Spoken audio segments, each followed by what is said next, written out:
Opa, tudo bem? Eu sou o Luiz Camargo e seja muito bem-vindo. Nesta terça-feira, o regime de exceção que tomou nosso país de assalto foi profundamente abalado. Primeiro, a imprensa divulgou essa notícia, abre aspas, Trump estuda pacotão de sanções a autoridades brasileiras. Na Casa Branca, auxiliares de Donald Trump elaboram um texto que prevê sanções dos Estados Unidos não apenas ao ministro Alexandre de Moraes, fecha aspas. Afinal, não temos apenas um juiz da Suprema Corte que vem agindo fora de seus deveres constitucionais e cometendo vários atentados contra os direitos humanos fundamentais. Moraes não agiu sozinho em sua empreitada autoritária. Temos os 11 ministros do STF como coparticipantes. Aliás, quem abriu o inquérito das fake news, onde tudo começou, colocando sem sorteio prévio Alexandre de Moraes como relator, foi o ex-advogado do PT, que repetiu 2 vezes no concurso para juiz, Dias Toffoli. Temos também a PGR, hoje na figura de Paulo Gonet, um pau-mandado de Gilmar Mendes e Moraes. Temos os ministros do TSE, temos toda a ala da Polícia Federal que, subserviente a Moraes, cumpriu e vem cumprindo uma série de ordens claramente ilegais. Enfim, passamos por uma cadeia de servidores públicos até chegar no governo federal, onde temos um criminoso condenado em 3 instâncias que foi tirado da cadeia pelo STF e colocado na presidência da República com a colaboração direta de um tribunal eleitoral parcial presidido por Moraes. Ou seja, o TSE agiu para que o aliado de Trump, Jair Bolsonaro, perdesse a eleição para um inimigo declarado dos Estados Unidos, que simplesmente colocou o Brasil no eixo do mal. Também nesta terça-feira, Eduardo Bolsonaro anunciou que ficará nos Estados Unidos. Da mesma forma que eu assumi o mandato parlamentar para representar a minha nação, eu abdico temporariamente dele, para seguir bem representando esses milhões de irmãos de pátria que me incumbiram dessa nobre missão. Irei me licenciar sem remuneração para que possa me dedicar integralmente e buscar as devidas sanções aos violadores de direitos humanos. Aqui, poderei focar em buscar as justas punições que Alexandre de Moraes e a sua Gestapo da Polícia Federal merecem. Pessoal, já vai mandando aquele like esperto no vídeo, deixe também um comentário qualquer, nem que seja só um alô mesmo, pois isso faz com que a plataforma entregue o vídeo para mais pessoas. Aproveita também e confere se você continua inscrito no canal, acione o sininho das notificações e, se for novo por aqui, me dê essa moral e se inscreva no canal. Lembrando que a disseminação da verdade é nossa única arma contra a ditadura que assola esse país. Precisamos questionar, entender e nos informar. A história nos mostra que nenhuma ditadura prospera sobre uma população bem informada. É por isso que não me canso de recomendar que vocês leiam a Gazeta do Povo, um veículo de comunicação que não se curva ao sistema, que não cede às políticas ou conchavos do governo, e que por isso, há mais de 106 anos, faz um jornalismo sério e comprometido com a verdade. Eu leio a Gazeta do Povo diariamente, inclusive é a minha principal fonte de pesquisa para fazer os vídeos aqui do canal. E neste mês de março, mês do consumidor, a Gazeta está com uma oferta imperdível para novos assinantes. Por apenas R$10 por mês, até o final do ano, você garante o acesso ilimitado do melhor e mais confiável jornal do país. Ou seja, nessa oferta a assinatura fica menos de 30 centavos por dia. Isso é menos que um cafezinho. E não é só no primeiro mês de assinatura não, é para o ano todo. Estamos falando de 30 centavos por dia para você ter acesso completo a todos os conteúdos da Gazeta, seja pelo site ou aplicativo, e para acompanhar as melhores colunas de opinião de nomes como Alexandre Garcia, Rodrigo Constantino, Paul Zonoff, Paulo Briguet, Cristina Gremel e muito mais. Então, terminando o vídeo, aliás, dê um pause aí no vídeo e já acesse gazetadopovo.com.br/Luiz Camargo. É muito importante colocar o /Luiz Camargo. Ou se você preferir, basta apontar a câmera do seu celular para este QR Code que está aparecendo na tela. Lembrando que você pode cancelar a assinatura quando quiser, também de modo rápido e simples. Mas garanto que você não vai querer fazer isso. Recado dado, então vamos lá. Eduardo Bolsonaro tomou a decisão certa. É claro que o regime já tinha preparado uma arapuca para quando ele voltasse. Lindbergh Farias e o deputado do PT, Rogério Correia, deram com as línguas nos dentes e expuseram todo o esquema. Lindbergh, nós acertamos em cheio. É óbvio que se ele voltasse para o Brasil, Alexandre de Moraes, a pedido nosso, ia confiscar o passaporte dele e ele não poderia voltar aos Estados Unidos.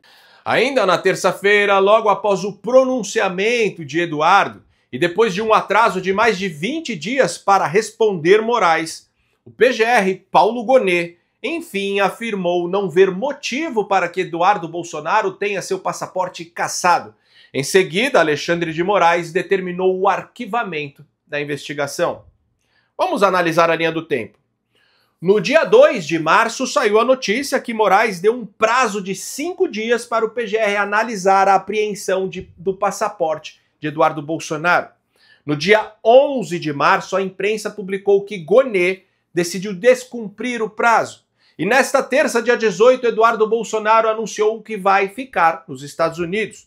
Algumas horas após o anúncio, o PGR se manifesta contra a apreensão. Como muito bem disse o jurista André Marsiglia, abre aspas, se o STF arquivou o pedido contra Eduardo Bolsonaro por medo de represálias dos Estados Unidos, a decisão foi política.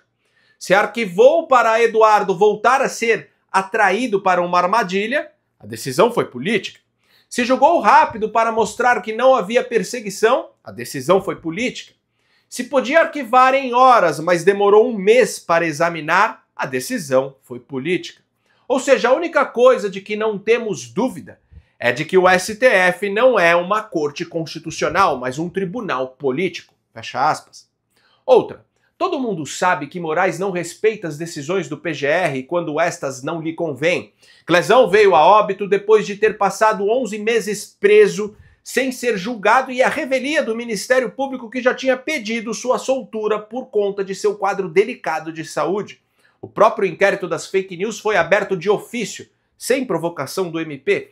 Ou seja, Eduardo Bolsonaro não poderia ter agido melhor. Além de ter se livrado da arapuca, agora, nos Estados Unidos, terá mais condições de expor o que está acontecendo no país, inclusive para influenciar o governo do Laranjão a impor as devidas sanções a todos aqueles que atuam na manutenção da ditadura que o ministro da cabeça de ovo implantou. Como mencionei no início do vídeo, de acordo com o que saiu na imprensa, auxiliares de Donald Trump na Casa Branca elaboraram um texto que, além de definir punições ao ministro Alexandre de Moraes, estabelece prazo de 120 dias para o Departamento de Estado norte-americano apontar mais integrantes do judiciário e do governo brasileiro que apoiaram a derrubada de perfis nos Estados Unidos de usuários de redes sociais. A medida poderá afetar outros ministros da primeira turma do STF que votaram juntamente com Moraes, bem como juízes auxiliares, o PGR Paulo Gonet e delegados da Polícia Federal que municiaram as decisões do ministro.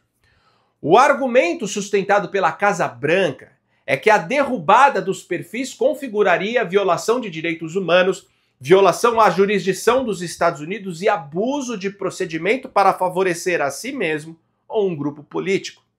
E veja bem, quando falamos em punições aplicadas pelo governo americano, não nos referimos apenas à revogação de vistos para a entrada nos Estados Unidos, mas também à morte financeira.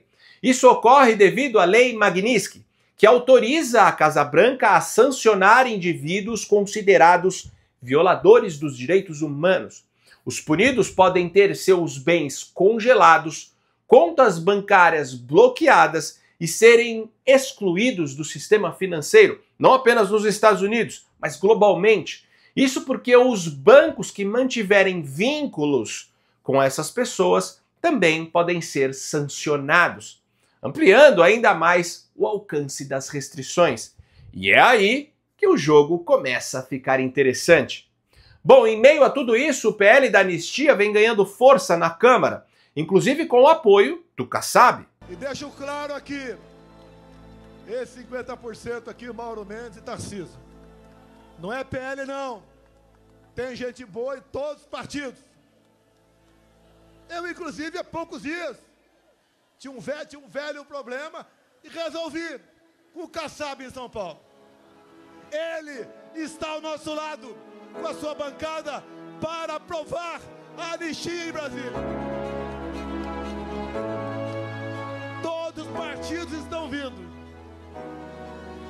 A população, cada vez mais, está consciente da maldade que foi e que está sendo com os presos de 8 de janeiro.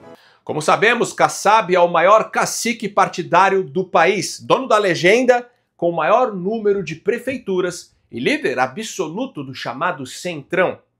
A verdade é que o sistema já concluiu que Alexandre de Moraes não tem a menor condições de ganhar essa briga e já está se movimentando a partir desse cálculo.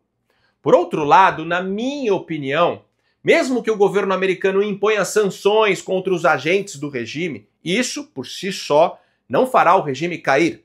Por exemplo, não acredito que impedir Alexandre de Moraes de entrar nos Estados Unidos ou de obter um empréstimo bancário o faria recuar. Talvez pelo contrário, isso poderia incentivá-lo a radicalizar ainda mais suas ações. É por isso que, além das medidas externas, são necessárias também ações internas. Internamente, a única solução verdadeiramente constitucional para conter essa situação é o impeachment de ministros do STF. Isso sim colocaria um freio definitivo na corte, pois se ao menos um ministro fosse destituído, os demais pensariam 10 vezes antes de ultrapassarem seus limites constitucionais.